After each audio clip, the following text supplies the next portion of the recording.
www.congoconnectiontv.com. Un site nouveau dans un nouveau monde. Contactez-nous au 438 877 4064. Facebook Congo Connexion TV. Vous avez droit de savoir. All rise, vous vous levez. The International Criminal Court is now in session. L'audience de la Cour pénale internationale est ouverte. Please be seated. Veuillez vous asseoir.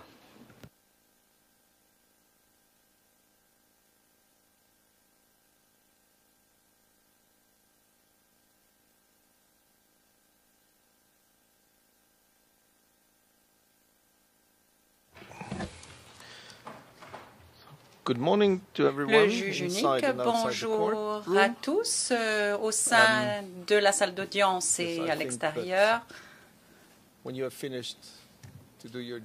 Lorsque vous aurez terminé, très bien, merci. Le juge unique s'adressant au photographe. Madame le greffier d'audience, est-ce que vous pourriez appeler l'affaire, s'il vous plaît? Le greffier d'audience, merci Monsieur le Président. Situation en République centrafricaine, affaire le procureur contre Jean-Pierre Bemba Gombo, Aimé Kilolo Moussamba, Jean-Jacques Manjenda Kabongo, Fidel Babala Mwandou et Narcisse Arido. ICC 0105 01 13. Le juge unique, avant de présenter les différentes équipes, je voudrais trancher la question de la langue tout d'abord. Monsieur Manjenda,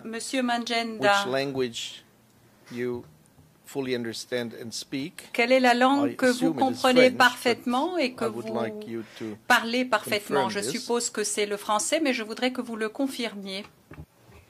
Effectivement, honorable juge, je comprends très bien le français. You comprends très bien. Cela veut dire que vous comprenez parfaitement le français, que vous le parlez. Voilà, cette question tranchée. Moi, personnellement, je ne parle pas parfaitement le français et je ne le comprends pas parfaitement non plus, donc je vais poursuivre en anglais. Je vais maintenant demander aux différentes équipes de se présenter. Je commence par l'accusation. L'accusation. Fabricio Guariglia, coordinateur de l'accusation. Monsieur Kweku Van der Poel, premier substitut du procureur. Florence Dackeslane, substitut du procureur. Et Sylvie Vidigna, qui est notre gestionnaire de dossier. Le président, merci beaucoup. La défense de Monsieur Manjenda. Merci, Monsieur le Président. Mon nom est Jean Flamme. Je suis avocat au barreau de Gand, en Belgique, et je défends les intérêts de Monsieur Jean-Jacques Manjenda. Je vous remercie. Merci beaucoup, Maître. Je m'adresse maintenant au greffe. Monsieur le Président, je vous remercie. Sur le banc du greffe avec moi aujourd'hui, il y a Verachi Wang, qui est juriste au sein du bureau du directeur des services de la Cour, moi-même Marc Dubuisson, directeur des services de la Cour, au nom du greffier Herman Von Eubel. Merci beaucoup, Monsieur Dubuisson. I myself, I'm a single judge. I'm Le juge unique. Je suis moi-même le juge Kuno Tarfusser. Je suis le juge unique désigné par la chambre préliminaire numéro 2. Lorsque je parle de la chambre préliminaire numéro 2, je veux parler du juge Ekaterina Trendafilova et du juge Hans-Peter Kohl. Mon équipe est composée aujourd'hui de 2 personnes. Because of the translation issue. Object and purpose of the hearing pursuant to Article 16. En particulier, Julia Landi, qui est stagiaire. Je vous rappelle de bien vouloir parler lentement pour des problèmes d'interprétation. L'objectif de cette audience, en application de l'article 61 et de la règle 12.11 du règlement de procédure et de preuve, est d'identifier la personne, le suspect, déterminer s'il a bien été informé du crime qu'il aurait commis et de déterminer également s'il a bien été informé de ses droits, ainsi que de fixer une date pour la confirmation des charges. Je vais tout d'abord me tourner vers M. Manjenda pour qu'il se présente lui-même de manière complète, c'est-à-dire votre nom, le lieu et la date de votre naissance et votre nationalité. Je vous en prie, M. Manjenda. Je suis né à Kinshasa le 1er octobre 1979 et je suis de nationalité congolaise. Merci beaucoup. Now I would pass to the determination le juge unique, on the charges, and therefore les charges. Ask the courtroom officer Je vais demander au greffier d'audience de bien vouloir lire les charges dans les deux langues, en anglais, qui est la langue originale, disons, parce que la requête article 58 déposée par l'accusation était déposée en anglais, et puis en français parce que le mandat d'arrêt a été rédigé initialement en français. Donc, greffier d'audience, vous avez la parole. Thank you, Your Honor. Le greffier d'audience, merci. Chef numéro 1, production d'éléments de preuve faux ou falsifiés en connaissance de cause, au sens de l'article 70.1b du statut, lu en conjonction avec l'article 25.3c, pour avoir apporté son aide, son concours ou toute autre forme d'assistance à la production d'éléments de preuve faux ou falsifiés en connaissance de cause dans l'affaire. Le numéro 2. Subornation de témoins au sens de l'article 70A du statut, lu en conjonction avec l'article 25.3c, pour avoir apporté son aide, son concours ou toute autre forme d'assistance à la corruption des témoins et à leur préparation, afin qu'ils donnent de faux témoignages. 1b du statut, lu en conjonction avec l'article 25.3c, pour avoir apporté son aide, son concours ou toute autre forme d'assistance à la production d'éléments de preuve faux ou falsifiés en connaissance de cause dans l'affaire. Chef 2, subornation de témoins au sens de l'article 70.1c du statut, lu en conjonction avec l'article 25.3c, pour avoir apporté son aide, son concours ou toute autre forme d'assistance à la corruption des témoins et à leur préparation, afin qu'ils donnent de faux témoignages. Thank you very much, courtroom officer. Merci beaucoup, Madame le greffier d'audience. I assume, Mr. Kabongo Manjenda, Monsieur Kabongo Manjenda, je suppose que vous avez bien compris what you are accused of. Ce dont vous êtes accusé. I invite you to say if you have understood or not, and je vous invite à nous le dire.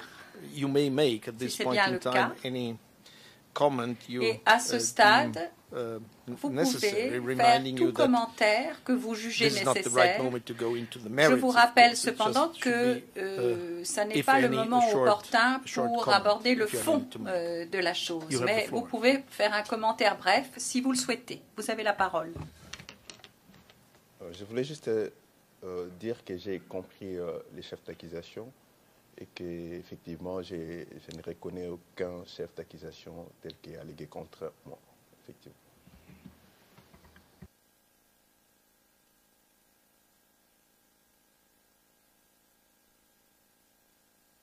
Thank you very much. Le président, merci. Now, I will again for you read out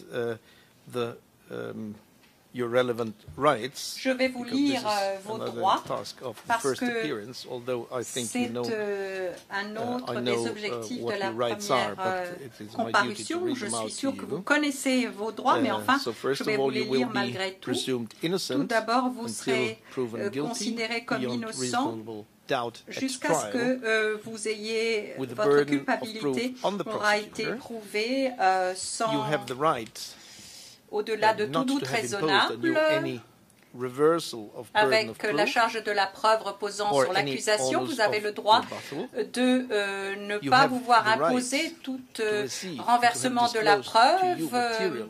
Vous avez le droit de recevoir et de pouvoir communiquer toute pièce qui montre ou tente à montrer votre innocence, qui atténue votre culpabilité ou qui peut affecter la crédibilité des éléments de preuve déposés par l'accusation en possession de l'accusation. Vous avez le droit de faire objection aux charges, de contester des éléments de preuve présentés par le procureur et de présenter des éléments de preuve vous-même. Il n'y aura pas de procès si les charges ne sont pas confirmées. Vous serez promptement informé et en détail de la nature de la cause et de la teneur des charges dans la langue que vous comprenez parfaitement et que vous parlez, c'est-à-dire le français, comme vous l'avez déclaré. Vous avez le droit de demander une dérogation à votre droit d'assister aux conférences de mise en état convoquées pour traiter de la procédure de divulgation. Vous avez suffisamment de temps et toutes les facilités nécessaires pour préparer votre défense. Vous serez jugé sans retard indu. Vous pouvez faire une déclaration orale non assermentée ou une déclaration écrite pour votre défense. Vous avez également le droit de faire appel ou de demander une libération temporaire. Vous avez le droit de faire appel des décisions qui sont prises. Est-ce que vous avez bien compris, Monsieur Manjenda, tous ces droits? Avez-vous été informé, totalement informé de ces droits? Est-ce que vous les avez bien compris?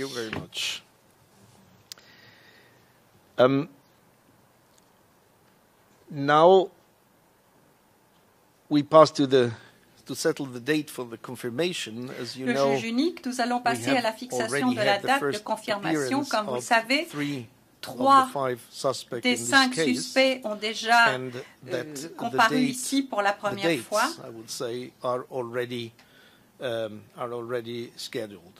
Et les dates sont d'ores et déjà fixées. Le juge unique note que la règle 165.3 prévoit pour la confirmation des charges ayant trait à des délits contre l'administration de la justice que ceci ait lieu sur la base de dépositions écrites, par conséquent sans avoir à organiser une audience. Du point de vue de la Chambre, et j'ai discuté de cette question avec mes 2 collègues de la Chambre, cette confirmation par écrit est la meilleure procédure à suivre en l'occurrence. À ce stade, et bien entendu, sous réserve de modifications qui pourraient s'avérer nécessaires, en particulier à la lumière de ce qui se passera après la remise du dernier des suspects, des 5 suspects, la Chambre fixe la date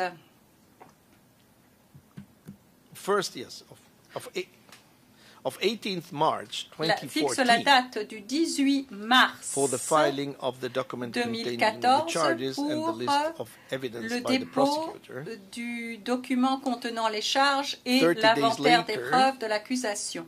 30 jours plus tard, le 18 avril 2014, le procureur et la défense doivent déposer leur écriture. Le procureur dispose ensuite d'un délai allant jusqu'au 25 avril 2014 pour réagir aux écritures déposées par la défense, et la défense pourra réagir aux écritures de l'accusation avant le 2 mai. Je ne sais pas s'il y a des commentaires de la part des parties à ce stade. Maître Flamme, Vous avez la parole. Merci, Monsieur le Président. J'ai plusieurs commentaires à plusieurs niveaux et même des questions préjudicielles. Mais en ce qui concerne la thématique que vous venez d'invoquer, c'est-à-dire l'application de l'article la règle 162 concernant la possibilité d'une procédure écrite, je dois quand même vous porter à votre attention, et la défense s'y oppose à cette procédure écrite. Je vais vous dire pourquoi. Il s'agit ici de crimes très graves, d'un procès pénal majeur au sein d'un autre procès qui, sans aucun doute, aura tendance à influencer ce que j'appellerai le procès principal.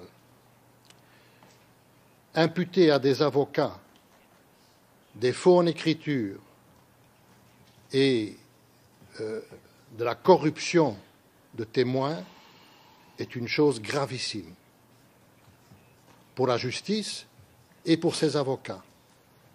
Cela met la carrière entière de ces avocats pour le restant de leur vie en danger. Et le procureur a donc pris une responsabilité très grave. Le principe du procès pénal est l'audience publique. Et l'article 162.2 et, non, je me trompe, l'article en question qui vous permet de suivre la procédure écrite demande quand même de préciser si cela est dans l'intérêt de la justice, de préciser les motifs pour lesquels on préfère une procédure écrite. Je suis d'accord avec vous et je comprends votre position que, vu les circonstances, vous favorisez le traitement de cette affaire d'une façon la plus expéditive possible, mais j'ai beaucoup de questions à ce sujet.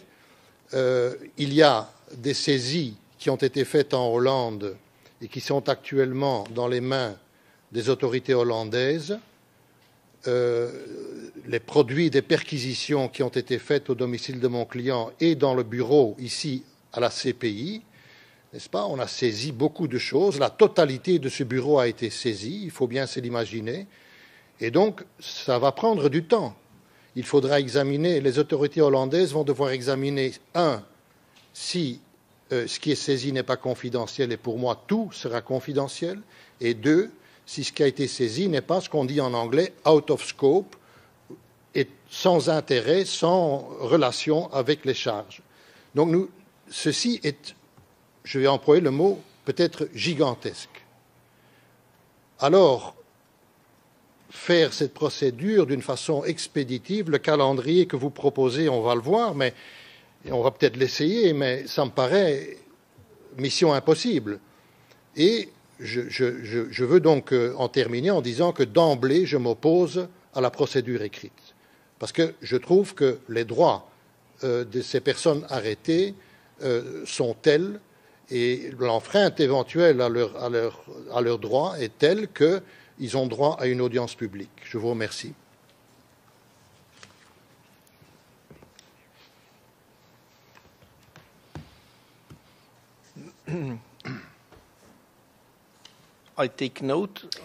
Le juge unique, je prends note du fait que vous vous opposez à une confirmation par écrit.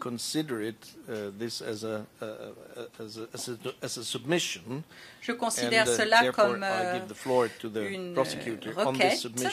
Je donne la parole à l'accusation sur cette requête, l'accusation. Merci, je serai très bref.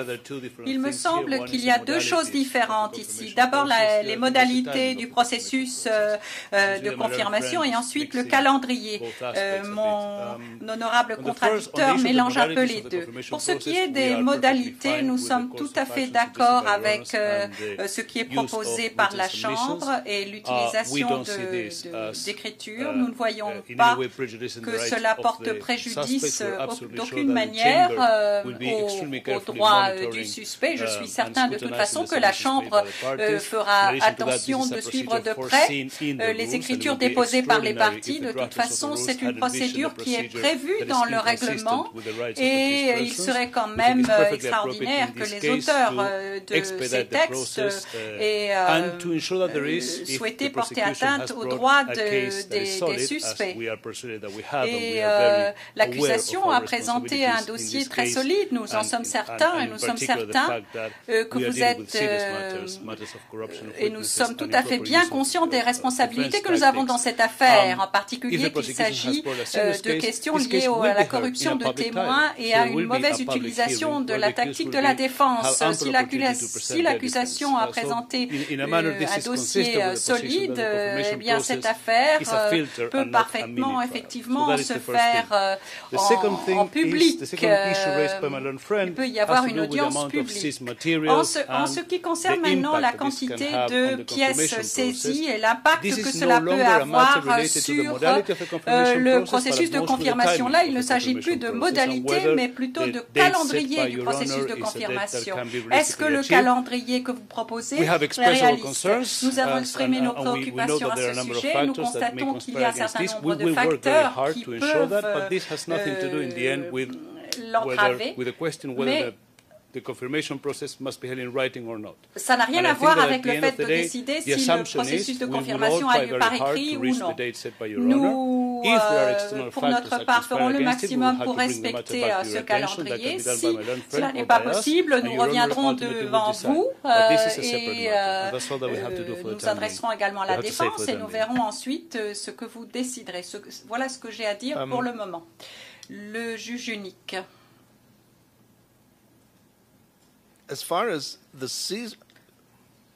you are on your feet, so je vois que vous êtes debout, Maître Flamme. Vous souhaitez intervenir sur ce qui vient d'être dit par l'accusation? Okay. Monsieur le Président, très brièvement, j'ai retrouvé l'article 165 4. Non, 3. Et je le lis en anglais. On the basis of written submissions, without a hearing, unless the interest of justice otherwise require. Je dis que l'intérêt de la justice ici est majeur et demande cette audience publique. D'autant plus que nous voudrons apporter des témoins, et c'est notre droit. Je ne vois pas comment ça puisse se faire sans audience publique. Et je crois que concernant ce point, je puis en terminer. The chamber will deal with this matter in writing in the tranchera due cette course. Question par écrit en temps opportun. As far as the seizures and the items held by the Dutch Pour ce qui est des saisies et des pièces entre les mains des autorités néerlandaises, eh bien, comme vous le savez, hier nous avons eu la première conférence de mise en état en cette affaire, en la présence des trois autres suspects.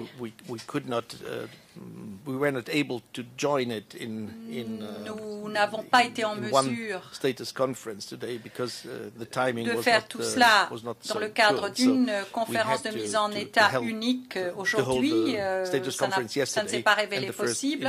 Donc nous avons dû avoir la conférence de mise en état hier et l'audience de première comparution aujourd'hui. Mais pour ce qui est de la procédure de divulgation qui implique naturellement également les pièces saisies, le juge unique a rendu une décision hier Et plutôt que d'organiser une autre conférence, je vais vous lire la décision qui a été prise lors de la conférence de mise en état hier et qui peut répondre également à vos préoccupations en ce qui concerne les pièces saisies dans le domicile et dans les bureaux de M. Magenta, le problème de confidentialité et le caractère non pertinent de certaines des pièces. Je vais lire simplement cette décision et vous pourrez reprendre la parole si vous estimez que cela est nécessaire. En l'affaire ICC 01-05-01-13, le procureur contre Jean-Pierre Bemba Gombo, Aimé Kilolo Muzamba, Jean-Jacques Magenta Kabongo, Fidel Babala Wandou et Narcisse Arido, le juge unique a entendu les arguments des parties au cours de la conférence de mise en état qui s'est tenue hier, le 4 décembre, en présence du procureur et des trois suspects ainsi que leur défense, prenant en compte les principes généraux et les règles régissant la divulgation des éléments de preuve avant l'audition de confirmation et fixés en particulier à l'article 61.3, 67 du statut, les règles 76 à 83 et 121 du règlement de procédure et de preuve, ainsi que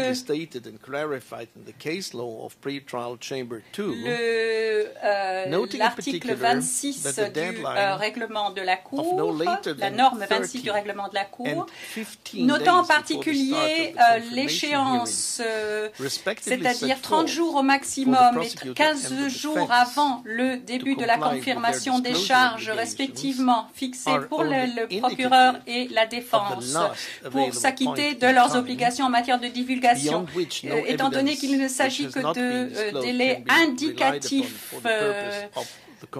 puisque aucun élément de preuve qui n'a pas été divulgué à ce moment-là ne peut être utilisé aux fins de la confirmation des charges. Étant donné l'objectif également de diligence et de bonne menée des débats, il est approprié que le processus de divulgation commence aussi vite que possible et se poursuive d'une manière progressive et continue avant l'expiration des délais fixés à la règle 121.3 et 121.6. Étant donné également l'objectif de diligence dans les débats, il est nécessaire d'éviter que la nécessité d'ordonner et de mettre en œuvre des mesures de protection, si cela est nécessaire, résulte en un retard du processus de divulgation. Étant donné qu'à la lumière de la nature de cette affaire, on s'attend à ce que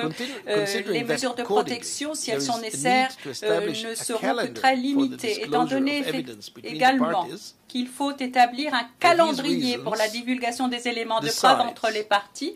Pour ces raisons, il est décidé que la divulgation entre les parties se fera par le biais du greffe et que tout élément de preuve divulgué aux fins de la confirmation des charges et de l'audience de confirmation des charges sera communiqué à la Chambre. Décide que, en ce qui concerne les éléments de preuve collectés jusqu'à la date du 23 novembre 2013 et sur lesquels l'on entend s'appuyer pour la confirmation des charges.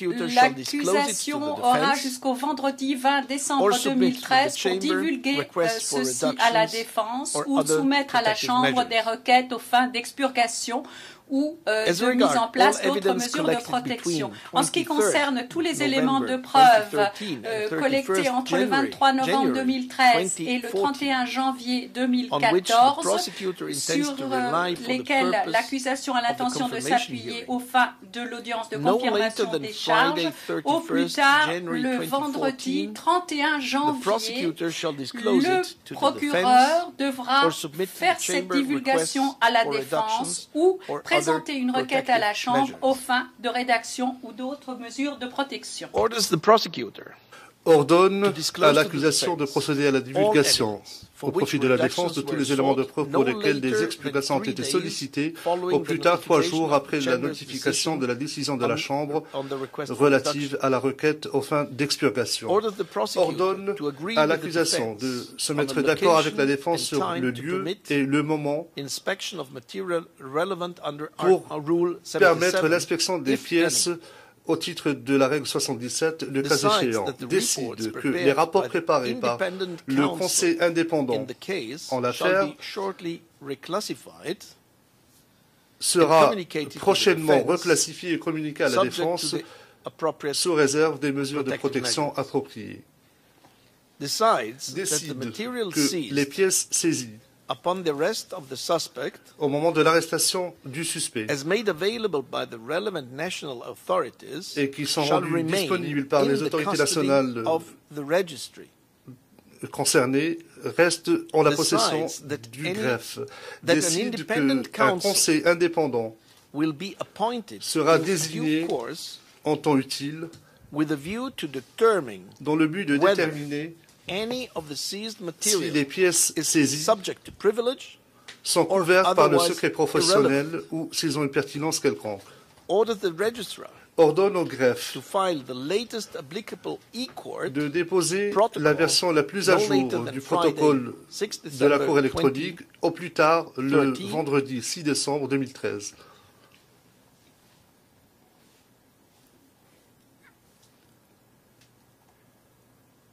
And here, I have decided also on the exceptional sur ce point, j'ai décidé, s'agissant des restrictions exceptionnelles au contact, en ce qui concerne M. Magenda, je décide que ces restrictions exceptionnelles seront levées après l'expiration des 72 heures de détention. Ces restrictions ne seront plus applicables après 72 heures. Now, these decisions, ces décisions, what was decided yesterday, cette décision qui a été prise hier s'applique évidemment to the case of Mr. Magenda, à M. Magenda. But I give you obviously the opportunity to évidemment, je vous donnerai l'occasion discuss these. If you have never heard them before, de discuter de ces points si vous ne les connaissez pas, d'en discuter. But I just want to assure you, mais je veux simplement vous assurer as far as the seized materials are qu'en ce qui concerne les éléments saisis, in this case, from the beginning, from the very beginning, when the chamber was involved in this case, and the chamber is involved in que la Chambre at the very early stage, est intervenue très tôt dans cette affaire, l'accusation, mais surtout la Chambre était consciente de la nature délicate, sensible de cette procédure et de ce que les éléments sont couverts par le secret professionnel et que cela concerne toute l'affaire. Tous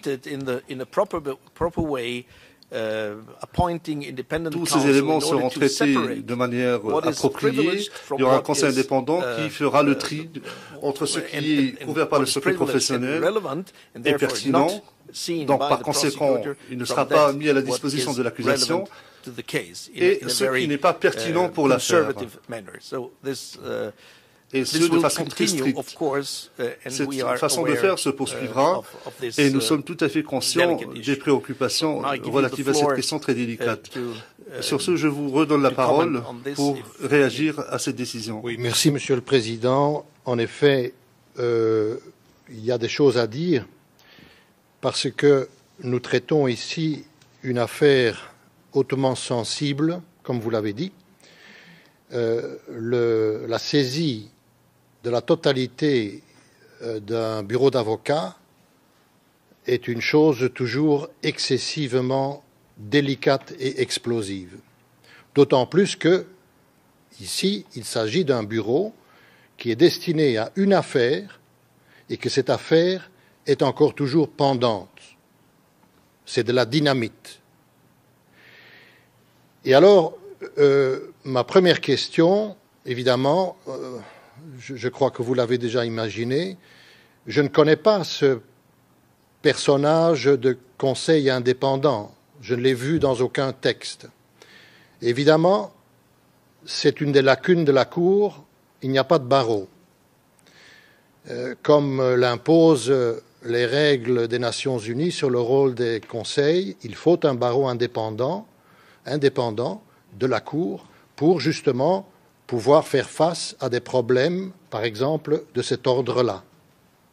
Je constate d'une part que nous avons des pièces qui ont déjà été saisies et dont je ne connais pas la nature, à part la mention, ce qui m'inquiète très fort, et je vais en discuter par après, dans un autre thème, des saisies, donc des écoutes téléphoniques.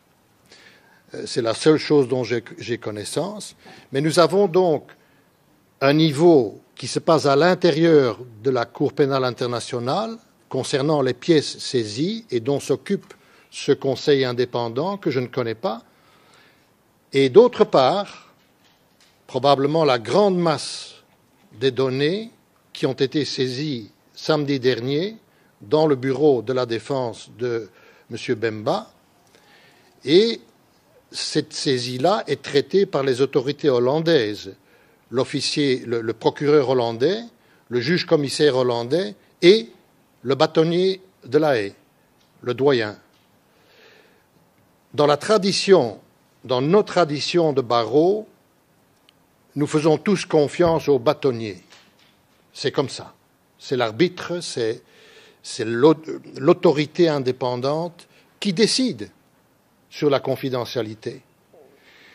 Et je suggère à la Cour de joindre ces deux choses et de comprendre que nos règles professionnelles et les traditions dans les systèmes de droit démocratique demandent que cette opération soit faite conjointement entre la partie qui poursuit, la partie indépendante qui est le doyen de l'ordre et la défense, évidemment, qui doit être présente pour tout contrôler et faire ses remarques concernant chaque pièce. Et j'appuie, chaque pièce doit être visionnée, contrôlée et passer par ces 3 filtres. Et ce sera finalement, pour moi, le doyen de l'ordre de La Haye qui devra décider d'une façon indépendante ce qui est divulgué ou non. Sinon, nous allons avoir 2 niveaux et 2 façons différentes de voir les choses, ce qui pour l'affaire est très mauvais. Il faut un avis, à mon sens, un avis unique et d'autorité. Je vous remercie. Thank you very much. Juge unique, je vous remercie. Je redonne la parole à l'accusation. Monsieur Guarilia, Monsieur le Président, il me semble qu'à ce stade, il serait plus productif de demander ou d'inviter Maître Flamme de présenter une requête de façon très claire, une requête par écrit, pour que nous puissions l'examiner et répondre. Il me semble qu'il y a beaucoup de questions hypothétiques. Le juge unique a présenté une procédure qui est bien balisée. La saisie a été effectuée conformément à la loi nationale, le suspect a été représenté par un Français et, Monsieur le Président, vous allez poursuivre votre procédure. Bien entendu, la défense peut faire des suggestions au juge unique que nous allons répondre en conséquence, mais il me semble que cela va au-delà du cadre d'une première comparution et il n'est donc pas très censé d'en parler maintenant. Le juge unique, je suis d'accord avec l'accusation en ceci que ces questions pourront être soulevées à un stade ultérieur. Mais pour l'instant, je puis vous assurer que toutes les pièces saisies sont conservées sous scellé par le greffe. C'est tout. Tout est bien protégé pour l'instant et nous statuerons quant à la procédure appropriée à appliquer pour avoir accès aux pièces saisies et trier les pièces qui sont pertinentes pour l'affaire, et nous procéderons de façon bien stricte et équilibrée. L'accusation. Monsieur le Président, est-ce que vous m'autorisez à prendre la parole brièvement? Je vous prie de m'excuser, mais il y a une question que je vous souhaitais éclaircir. Rappelez-vous, hier, j'ai mentionné, ou j'ai plutôt demandé à la Chambre que la décision, en faisant référence à la décision de la Chambre du 27 novembre, ICC 01/050113 confidentielle, concernant les mesures de surveillance des contacts au quartier pénitentiaire, j'ai demandé à ce que ces mesures s'appliquent également à M. Magenda. Hier, à la page 32 de la version non officielle de la transcription, si je ne m'abuse, ligne 13 à 15, la Chambre a levé toutes les restrictions en place au quartier pénitentiaire de façon exceptionnelle. Je n'ai peut-être pas bien compris, peut-être suis-je le seul à ne pas avoir bien compris, mais cette décision annule la décision de la Chambre du 27 novembre relative aux mesures de surveillance qui ont été mises en place s'agissant de tous les suspects, ainsi que les autres conditions imposées au quartier pénitentiaire en application du mandat d'arrêt. Le juge unique. Effectivement, hier, j'ai décidé de lever toutes les restrictions exceptionnelles imposées aux 3 suspects qui étaient présents à la conférence d'hier. C'est-à-dire que maintenant, les mesures de contrôle ordinaires sont en place, telles qu'imposées par le greffe. S'agissant de M. Magenda, les restrictions seront levées après l'expiration du délai de 72 heures, pas avant. Pendant 72 heures, il est assujetti à des restrictions et c'est après le délai de 72 heures qu'il se retrouvera dans la même situation que les autres 3 suspects. J'espère que cela éclaircit la situation. Monsieur Van Der Puy, pas tout à fait, et je vous prie de m'en excuser.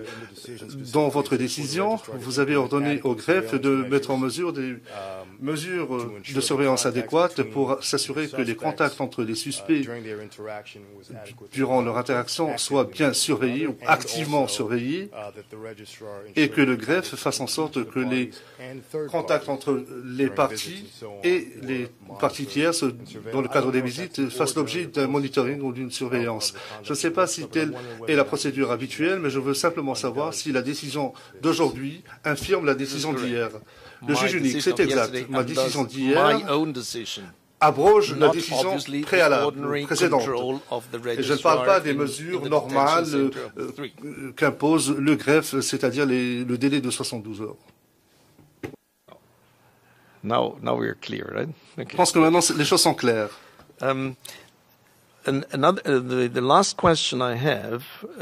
La dernière question que j'avais à vous poser, elle s'adresse au greffe et à la défense également, et celle-ci. L'application ou la requête au titre de l'article 58 présentée par le procureur, c'est-à-dire la demande de délivrance d'un mandat d'arrêt, ainsi que les documents y afférents, que j'ai reclassifiés, sont en la possession uniquement des 3 suspects, de la défense des 3 suspects d'hier, ou est-ce qu'elle est mise à la disposition maintenant de la défense de M. Magenda et à M. Magenda également? Voici ma question. Je ne sais pas comment vous procédez exactement. Je vous remercie, Monsieur le Président. Alors, depuis ce matin, normalement, tous les documents ont été transmis à la défense, en ce compris, effectivement, cette requête du bureau du procureur. Donc, puisque, pour qu'il n'y ait pas de discrimination, je vais dire, entre un suspect par rapport aux 3 autres. Donc, toute cette communication a pris place ce matin. Donc, Maître Flamme l'a reçu ce matin. Pour ce qui est de la détention, effectivement, donc, nous avons un monitoring passif, pour reprendre les termes précis du règlement du greffe, qui s'applique de toute façon pour les communications qui ne sont pas placées sous le sceau du secret professionnel. Communication privilégiée en mauvais français. Voilà. Donc nous rentrons effectivement dans le système classique d'un monitoring passif ainsi que d'une surveillance normale des visites, mais nous n'empêchons plus les visites. Voilà. Pour être précis sur les mesures qui seront prises.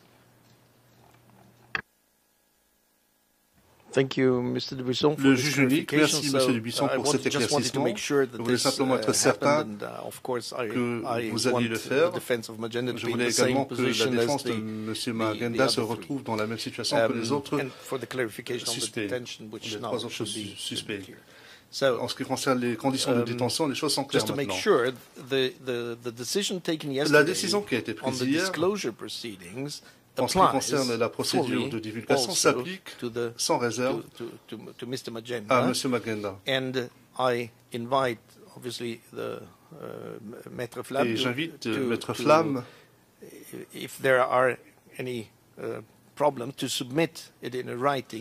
s'il a quelques difficultés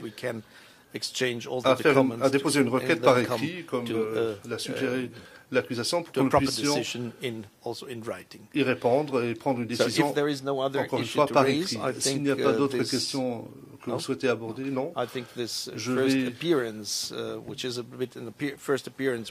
mettre fin à cette audience de première comparution, une première comparution qui a comporté un élément consacré à la divulgation. Non, ce n'est pas fini. Allez-y. J'ai quand même des choses encore très importantes à dire. Je m'excuse, je serai très bref, mais il faut quand même que je parle, et je le ferai certainement, comme le demande Monsieur le procureur, dans des conclusions ou une requête, mais je veux quand même d'emblée mettre l'accent sur ce qui suit. Nous sommes ici devant une affaire qui est en instruction, en pleine instruction, concernant des faits gravissimes. La Cour a compétence, c'est tout à fait certain, n'est-ce pas? Mais je veux quand même d'emblée mettre l'attention sur les règles concernées, et plus spécifiquement 162.4 et 162.2e, qui disent que la Cour peut se dessaisir de cette affaire en faveur des autorités hollandaises. Et pourquoi est-ce que je dis cela? Eh bien, Monsieur le Président, je veux vous dire un certain nombre de choses que vous ne savez pas encore, je le pense. Dans l'affaire Bemba, la défense a découvert à certains moments, et ce sont des choses très graves, une lettre émanant d'un des témoins du procureur demandant l'argent qui lui avait été promis. 22 autres témoins faisaient la même chose et se sont réunis, malgré le fait que ce sont des témoins protégés, pour s'entendre concernant cet argent promis. La défense, dans des conversations téléphoniques, a discuté à plusieurs reprises l'application de l'article 70 envers le procureur. Et c'est grâce aux écoutes des téléphones des avocats que le procureur a appris la stratégie de la défense. La défense dépose une requête confidentielle le vendredi 29 novembre pour faire revenir ces témoins du procureur à l'audience, et le samedi, au petit matin, mon client est arrêté. Je dis, Monsieur le Président, et je suis très ferme là-dedans, que le procureur a un intérêt dans cette affaire et ne dispose pas de l'indépendance pour mener cette enquête et cette instruction. Ce serait un cas unique au monde dans un système romano-germanique, c'est un juge d'instruction qui fait cette instruction, indépendant.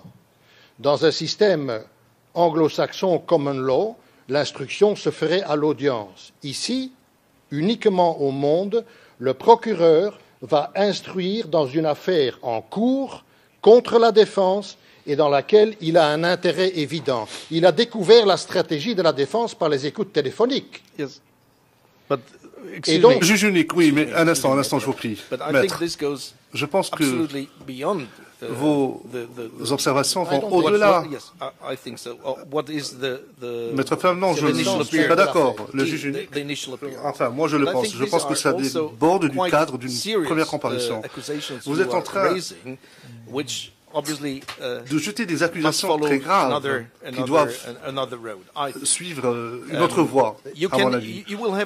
Vous aurez amplement l'occasion de faire tout ce que vous souhaitez faire. Mon propos, si vous voulez bien. Nous sommes au début de cette affaire. Si je ne soulève pas cet élément capital maintenant, l'affaire va suivre son cours et prendre sa propre vie. Je conteste dès à présent et dès le début de l'affaire la compétence du procureur pour enquêter dans cette affaire. Je dis qu'il faut une enquête globale par un juge d'instruction ou une instance indépendante de toute la situation. Procureur, défense. Et alors nous aurons une vue objective. Mais ce sont deux parties qui s'accusent mutuellement d'avoir acheté des témoins. Je vous remercie. Le juge unique, je prends acte de vos propos. Je pense cependant que ce sont des accusations très graves. Vous n'êtes peut-être pas au courant de bien des choses, vous non plus. Vous avez commencé votre propos en disant que je n'étais pas au courant de certains éléments, mais vous non plus. Alors attendons le déroulement de la procédure. Laissons les choses se développer et à ce moment-là, vous aurez l'occasion de soulever toutes les questions qui sont importantes pour vous. Et les décisions seront prises de façon consciencieuse et détaillée.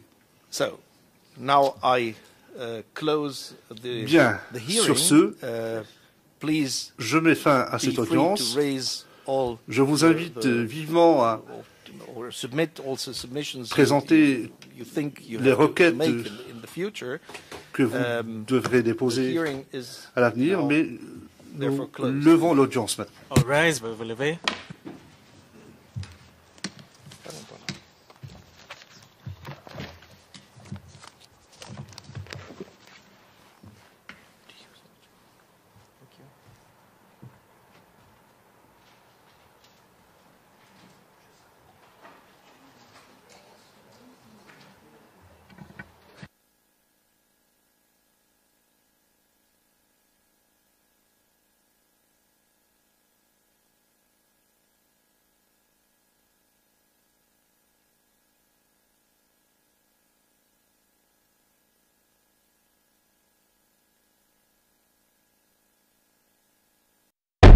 Vous avez droit de savoir.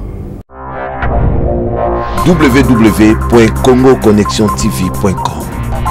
Un site nouveau dans un nouveau monde. Contactez-nous au 438 877 4064. Facebook Congo Connexion TV.